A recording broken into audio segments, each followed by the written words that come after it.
वर्धा में गोपुरी चौक से साठोड़ा चौक तक सड़क का काम पिछले 2.5 साल से अधूरा पड़ा है, जिससे स्थानीय लोगों में भारी नाराजगी है। ऐसी कड़ी में ठेकेदार और सार्वजनिक निर्माण विभाग के खिलाफ नागरिकों ने जन आक्रोश व्यक्त करते हुए रास्ता रोको आंदोलन शुरू कर दिया। यह आंदोलन आलोडी के बड़े पुल के पास किया जा रहा है। साठोड़ा, आलोडी, नालवाड़ी और महाकाल क्षेत्र के लोगों को आने जाने में काफी परेशानी का सामना करना पड़ रहा है और इस अधूरी सड़क के कारण कई दुर्घटनाएं भी हो चुकी है। ग्रामीणों ने मांग की है कि सड़क का काम तुरंत पूरा किया जाए, अन्यथा वे अनशन करने की चेतावनी दे रहे हैं। प्रशासन पर काम में देरी को लेकर सवाल उठ रहे हैं और लोग जल्द समाधान की मांग कर रहे हैं। 30 वर्षापासून हा रोड सँक्शन झालेला आहे।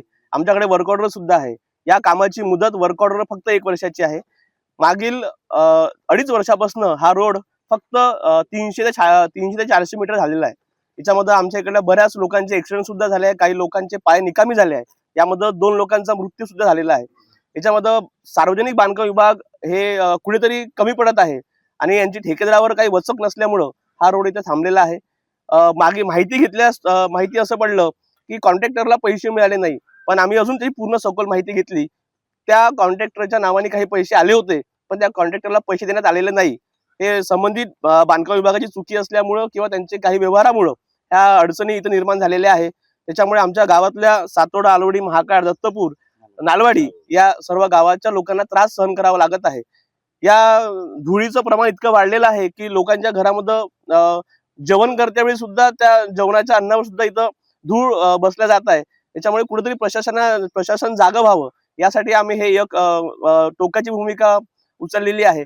आम्ही कंटिन्यू जोपर्यंत रोडचं काम चालू होणार नाही किंवा जोपर्यंत ठोस भूमिका शासन म्हणजे प्रशासन घेणार नाही तोपर्यंत आम्ही हे उपोषण सोडणार नाही। यानंतर समजा हा जर रोड चालू झालेला नाही तर आम्ही 3 ते 4 दिवसामध्ये सार्वजनिक बांधकाम विभागासमोर उपोषण केल्याशिवाय आमच्याकडे मार्ग उरणार नाही। आणि इथं असणारे बरेच आमचे आलोडी, सातोडा, दत्तपूर, नालवाडी, महाकाळ हे लोक आहेत। आम्ही सर्व लोक तिथं हे आंदोलन करून व काही लोक उपोषण करेन, जोपर्यंत काम चालू होणार नाही तोपर्यंत आम्ही उपोषण सोडणार नाही, हा आमचा निर्धार ठरलेला आहे। वारंवार आम्ही म्हणजे 1-2दा मंत्री महोदयांना आम्ही दिलेला आहे। त्यांनी सुद्धा संबंधित कॉन्ट्रॅक्टरला, विभागाला याची माहिती दिलेली आहे। पण विभागही आम्ही नंतर आम्हाला भाऊनी सांगितलं की तुम्ही विभागाशी भेटा। आम्ही विभागाशी भेटलो, त्यांची चौकशी लावली, पण संबंधित कॉन्ट्रॅक्टरचं एकच म्हणणं आहे की आम्ही काम करू शकत नाही। त्या नेहमी अडचणी सांगतात। याच्यासोबतचे काही बाकी रस्ते होते, हे रस्ते झाले आहे। आमचा रस्ता राहिलेला आहे। आमची एकच मागणी आहे की लवकरात लवकर हा रस्ता आमचा करण्यात यावा, त्याच्यामुळे आमच्या इकडे लोकांना जाण्या येण्याची सुविधा आणि अडचणी ह्या दूर होईल।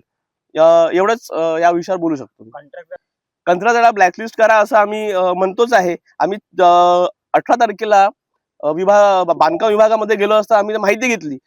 साहेबांनी म्हटलं की याच्यावर आपण दंड चालू केलेला आहे, पण जेव्हा आम्ही सखोल माहिती त्याच विभागातून घेतली तर त्यांचा कुठेही दंड लागलेला नव्हता। त्यानंतर आमच्या बरंच त्या विषयासाठी चर्चा झाली। साहेबांचं म्हणणं होतं की बस तुम्ही 2 दिवसामध्ये काम चालू करतो। आम्ही सगळ्यांना सांगितलं की 2 दिवसात काम चालू करा की नका करू, 20 तारखेला आम्ही आमचं आंदोलन करणार आहे। आज आम्ही आंदोलन करत आहे। जोपर्यंत रोड चालू होणार नाही तोपर्यंत आम्ही हे आंदोलन सोडणार नाही। आमच्या गावातल्या सर्व नागरिकांची ठोस भूमिका आहे। गेल्या 3 वर्षापासून हा रस्ता मंजूर झालेला आहे। 3 वर्षापासून या रस्त्याचं काम चालू आहे। अजून सुद्धा या रस्त्याचं काम अपूर्ण आहे। 2 जण मृत्युमुखी पडलेले आहे या खराब रस्त्यामुळे।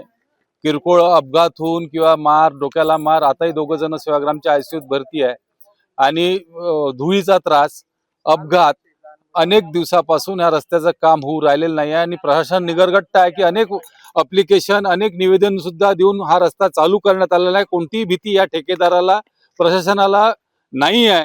हा रस्ता त्वरित काम चालू करावं, नाही तर अन्यथा या रस्ता सुरळीत करून द्यावा, जेणेकरून लोक हे चांगले करतील त्याकरता हे आंदोलन करण्यात आलेलं आहे। यानंतर जर हा रस्ता जर केला नाही तर ह्या आंदोलनाची दिशा फार बदलेल आणि त्याचा त्रास प्रशासनाला होईल। कारण की हे शांतता मार्गाने आता आंदोलन करण्याचा निर्णय घेतला आहे। हे आंदोलन येणाऱ्या काही दिवसात 5ही गावाचे नागरिक जमा होऊन, या रस्त्याने जाणार येणारे जमा होऊन येथे रस्ता रोको मोठ्या प्रमाणात करण्यात येईल। आणि हा रस्ता त्वरित जर चालू केला नाही तर ह्या आंदोलनाची दिशा पूर्णपणे ही वेगळ्या पद्धतीने बदलेल, याची नोंद प्रशासनाने घ्यावी।